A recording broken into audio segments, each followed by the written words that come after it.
Condução coercitiva. Condução coercitiva para interrogatório e recepção pela Constituição Federal de 1988.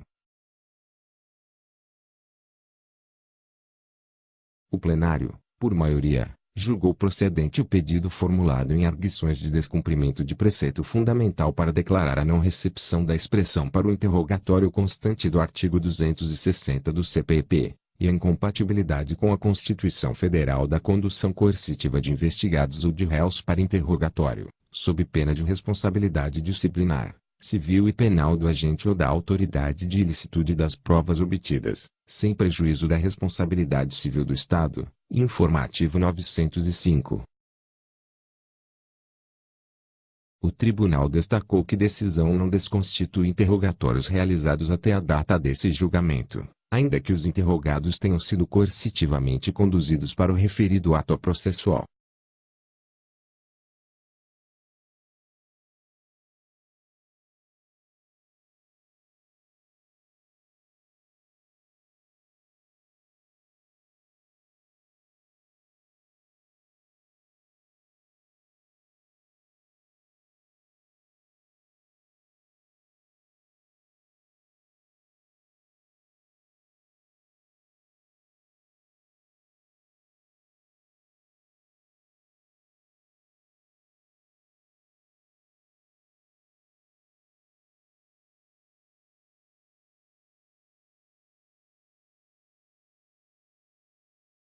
De início, o relator esclareceu que a hipótese de condução coercitiva objeto das arguições restringe-se, tão somente, àquela destinada à condução de investigados e réus à presença da autoridade policial ou judicial.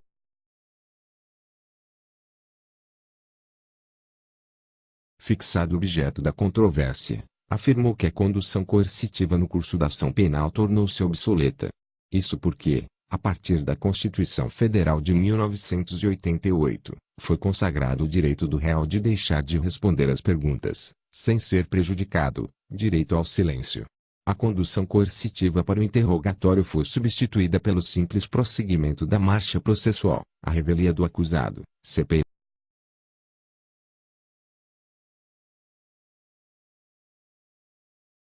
Entretanto, o artigo 260 do CPP, conjugado ao poder do juiz de decretar medidas cautelares pessoais, vem sendo utilizado para fundamentar a condução coercitiva de investigados para interrogatório, especialmente durante a investigação policial, no bojo de engenhosa construção que passou a fazer parte do procedimento padrão das investigações policiais dos últimos anos.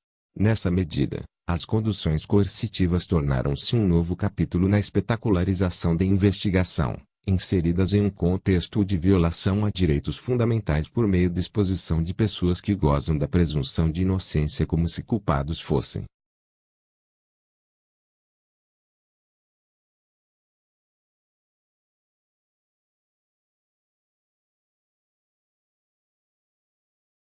Quanto à presunção de não culpabilidade, cf. artigo 5º, vi. Seu aspecto relevante ao caso é a vedação de tratar pessoas não condenadas como culpadas.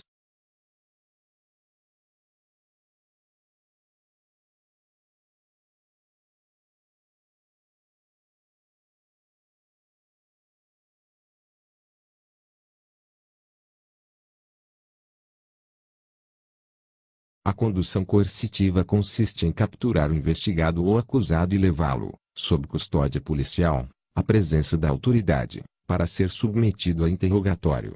A restrição temporária da liberdade mediante condução sob custódia por forças policiais em vias públicas não é tratamento.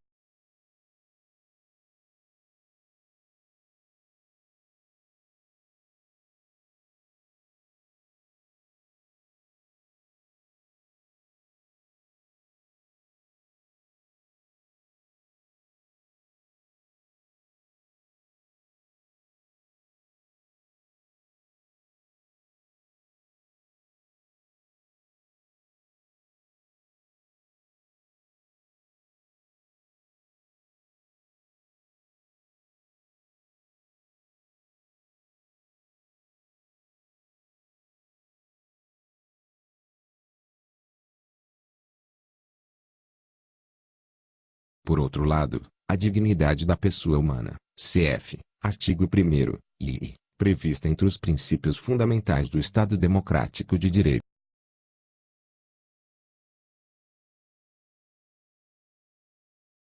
No contexto da condução coercitiva para interrogatório, faz-se evidente que o investigado ou réu é conduzido, iminentemente, para demonstrar sua submissão à força. Não há finalidade instrutória clara, na medida em que o arguido não é obrigado a declarar, ou mesmo a se fazer presente ao interrogatório. Desse modo, a condução coercitiva.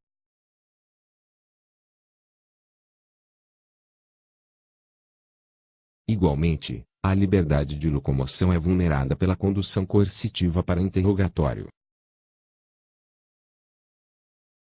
A Constituição Federal consagra o direito à liberdade de locomoção, de forma genérica, ao enunciá-lo no caput do artigo 5º. Tal direito pode ser restringido apenas se observado o devido processo legal, cf. Artigo 5º, lei, e obedecido o regramento estrito sobre a prisão, cf. Artigo 5º, inciso 61, inciso 65, inciso 66, vi. A Constituição também enfatiza a liberdade de locomoção ao consagrar a ação especial de habeas corpus como remédio contra restrições e ameaças ilegais, cf. Artigo 5º. A condução coercitiva representa uma supressão absoluta, ainda que temporária, da liberdade de locomoção. O investigado ou réu é capturado e levado sob custódia ao local da inquirição. Portanto, há uma clara interferência na liberdade de locomoção, ainda que por um período determinado. Ademais, a expressão para o interrogatório, constante do artigo 260 do CPP, tampouco foi recepcionada pela Constituição Federal, na medida em que representa a restrição desproporcional da liberdade, visto que busca a finalidade.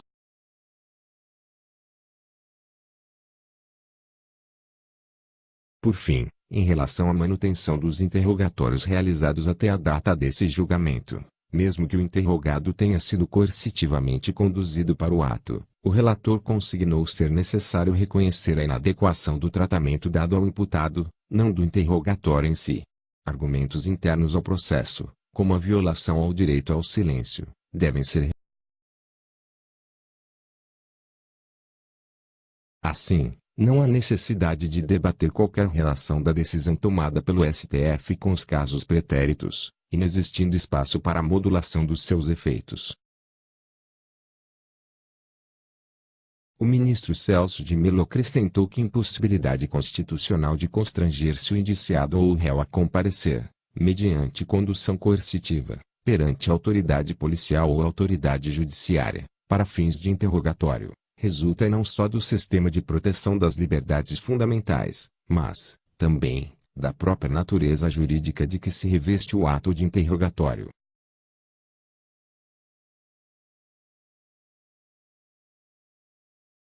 Referido ato processual é qualificável como meio de defesa do acusado, especialmente em face do novo tratamento normativo que lhe conferiu a Lei 10.792/2003. Essa particular qualificação do interrogatório como meio de defesa permite que nele se reconheça a condição de instrumento viabilizador do exercício das prerrogativas constitucionais do contraditório e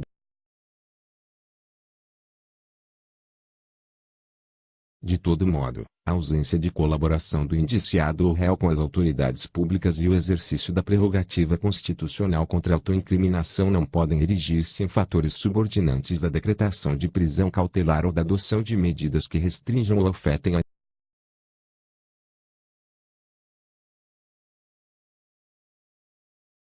Por fim, afirmou que não haveria como concluir que a condução coercitiva do indiciado ou do réu para interrogatório, independentemente de prévia e regular intimação, justificar-se-ia em face do poder geral de cautela do magistrado penal. Isso porque, diante do postulado constitucional da legalidade estrita em matéria processual penal, inexiste, no processo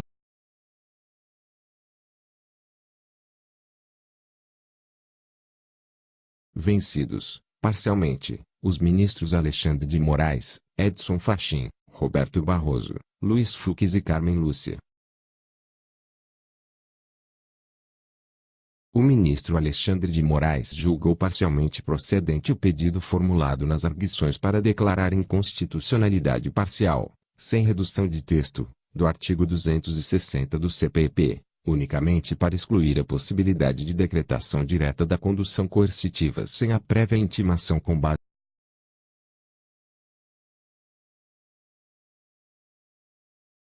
Considerou, assim, legítima a utilização do instituto da condução coercitiva para interrogatório, porém, desde que o investigado não tenha atendido, injustificadamente, prévia intimação, permitida a participação do defensor do investigado e resguardados os direitos ao silêncio e à não autoincriminação.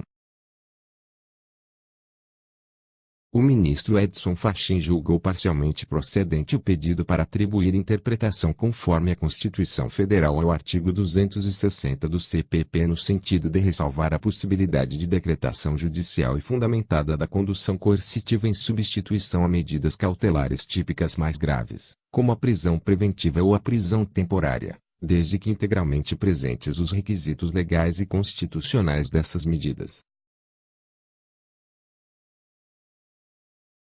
Ademais, declarou a inconstitucionalidade da interpretação ampliativa do dispositivo impugnado, impondo-se a prévia intimação e o não comparecimento injustificado do intimado para a realização da condução coercitiva.